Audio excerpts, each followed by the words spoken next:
안녕하십니까. 함은경TV입니다. 대한민국 헌법 제1조는 대한민국은 민주공화국이다, 이렇게 시작합니다. 민주공화국으로서 대한민국은 어떻게 시작했을까요? 그 이야기를 오늘 해보려고 합니다. 우리가 구한말이라고 부르는 시대, 즉 대한제국 시대에 민주공화국을 꿈꿔왔던 사람들이 있습니다. 이 민주공화국을 꿈꿔왔던 사람들이 벌였던 일, 그게 바로 만민공동회입니다. 왜 만민공동회가 중요할까요? 그것은 바로 만민공동회에서부터 조선의 백성이 근대 시민으로 거듭났기 때문입니다. 장차 이 땅에 세워질 민주공화국의 주체, 그 주체들이 이 만민공동회에서부터 시작했습니다. 민주공화국의 새로운 주체가 나타났다는 상징적인 사건은 신분제도를 타파하고 백정 출신인 박성춘이 만민공동회에서 연설을 한 획기적인 사건에서 보여지고 있습니다. 고관대작과 시장상인 백정들이 함께 어우러져서 정치 토론을 하고 왕에게 건의하는 헌의 육조를 만들고 근대적인 의회의 선구 자격인 중추원을 구성하기에 이르기까지 이 모든 과정이 만민공동회에서 일어난 일입니다.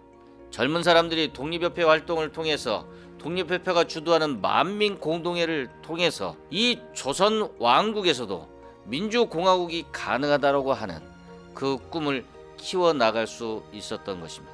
그러면 조선 백성이 근대 시민으로 거듭나게 된 계기인 이런 만민공동회가 이루어지기까지 씨를 뿌리고 싹을 키웠던 사람은 누구일까요? 오늘 소개할 사람은 첫 번째 서재필 박사이고, 두 번째 이상재 선생님, 세 번째 미국과 캐나다 선교사 아펜젤러와 언더우드와 같은 사람들입니다. 서재필 박사가 한 일 중에 가장 중요한 것은 독립신문이라는 순한글 신문을 만든 겁니다. 이 독립신문은 한 사람이 읽어보는 신문이 아닙니다. 이걸 길거리, 시장바닥에 들고 가서 여러 사람 앞에서 낭독하는 신문이었기 때문에 그 파급력과 영향력은 막대하다 할 것입니다. 당시의 독립이라고 하는 것은 청나라로부터 독립입니다. 사대주의를 해왔던 조선 사람들에게는 청나라의 번속국, 이 번속국이 아니라 독립국이라고 하는 것을 표방할 필요가 있어서 영은문을 부수고 독립문을 만들었습니다. 서재필 박사가 젊은 청년들에게 뿌린 씨앗은 번속국이 아닌 독립국, 청나라에서 독립한 독립국으로서 조선이었고, 왕국이 아닌 공화정, 군주정이나 귀족정이 아닌 민주정을 독립신문을 통해서 씨앗을 뿌렸습니다. 독립신문의 사설을 읽어보면 독립신문이 지향하고 있는 바가 미국식 민주주의였던 것을 알 수 있습니다. 서재필 박사가 독립신문을 통해서 뿌린 왕정이 아닌 공화국, 군주정이나 귀족정이 아닌 민주정을 따르는 청년들이 나타나기 시작했습니다. 이 청년들을 뒤에서 돌보고 가꾸고 이끌어준 사람이 누구냐 하면 이상재 선생님입니다. 종로 4가 종묘공원에 가면 이상재 선생님의 동상이 있습니다.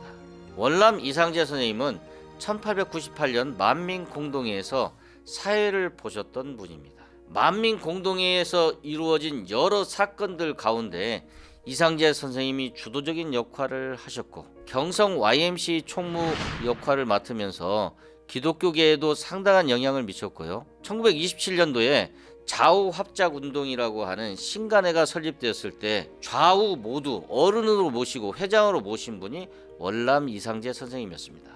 월남 이상재 선생님에게는 우파, 이승만, 안창호, 주시경 같은 사람들은 바로 아들뻘이고, 박헌영, 조봉암 이런 좌파들은 손자뻘인 사람들입니다. 아들 세대와 손자 세대를 모두 아울르신 어른 역할을 하신 것이 월남 이상재 선생님이었습니다. 1927년 월남 이상재 선생님이 돌아가셨을 때 사회단체와 사회인사들이 모두 모여서 조선 최초의 사회장을 치르기도 했습니다. 이승만, 주시경, 안창호, 이동희 이런 사람들에게 민주공화국의 꿈을 키워준 서재필과 이상재 이외에 많은 영향을 미친 사람들이 있습니다. 그분들은 바로 미국과 캐나다에서 온 선교사들입니다. 우리가 알고 있는 아펜젤러와 언더우드와 같은 사람들이, 젊은 청년들이 민주공화국의 꿈을 키우는데 많은 영향을 주었습니다.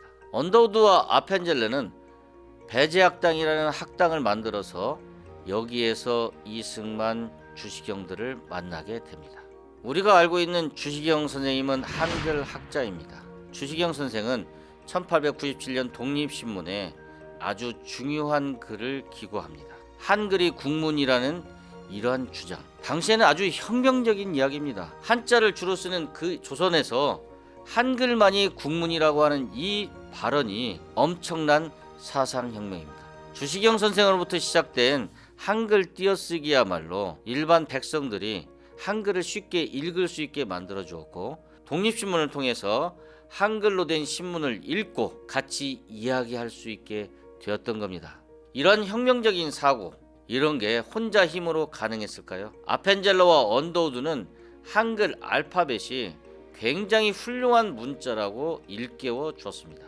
우리에게 한글 혁명에 끼친 영향 말고도 선교사들은 학교와 병원 등을 통하여서 많은 도움을 주었습니다. 그런데 이 선교사들의 도움이 단순한 의료봉사와 교육에 한정되어 있을까요? 이들이 미친 영향은 우리한테 아주 소중한 가치를 전달했다는 겁니다. 민주주의, 인권, 법치, 평등, 자유, 이런 가치를 우리 선교사들을 통해서 조선의 백성들은 받아들였고, 민주공화국을 꿈꿔왔던 청년들에게 많은 영향을 미쳤던 것입니다. 우리는 이분들의 도움과 영향을 과소평가하거나 무시할 수가 없습니다. 대한민국 헌법 1조에 있는 대한민국은 민주공화국이다라고 하는 그 민주공화국이 탄생하는데 어떻게 시작되었는지에 대해서 살펴봤습니다. 민주공화국에 씨를 뿌리고 싹을 틔우고 가꾸고 영향을 주고 도움을 줬던 서재필 박사, 그다음 이상재 선생님, 언더우드와 아펜젤러와 같은 외국인 선교사들, 오늘 그분들을 만나봤습니다. 이분들의 도움을 받아서, 이분들의 영향을 받아서 일어난 조선의 청년들, 이승만, 안창호, 주시경 같은 분들이 이분들의 영향하에서 만민공동회를 통해서 어떻게 자신의 꿈을, 민주공화국의 꿈, 독립의 꿈을 키워왔는지 다음 시간에 살펴보도록 하겠습니다.